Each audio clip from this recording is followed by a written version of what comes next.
দেখো সকাল সকাল ওর কাজ দেখো, ওর ঘুম থেকে উঠে ঝাঁট দেওয়া চলছে এখন। দেখেছো এরকম ঝাঁট দেওয়া লোক আমাদের বাড়িতে আছে, কারোর যদি লাগে বলবে।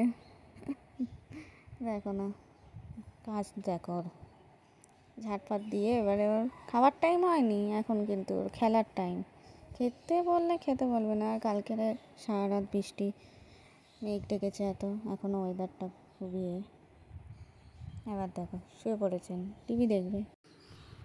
দেখো শুয়ে রয়েছে, এখনও খাবার নামায়নি। সকাল 10টা বাজে গেল, এখনও খালি টিভি দেখা, ঝাঁট দেবে, টিভি দেখবে, খেলবে। খাবার কথা বলো, এই খাবি, মুখই ঘুরাবে না।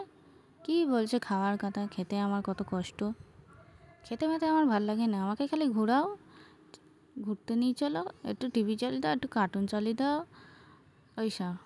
আর ঘরে দেখেছো কার্টুন, খেলনা পুতুলে ভরে গেছে। আমরা এবারে নিচে শোবো, ওই বিছনায় শোবে এদের নিয়ে। দেখো না, বিছনায় আর জায়গা নেই।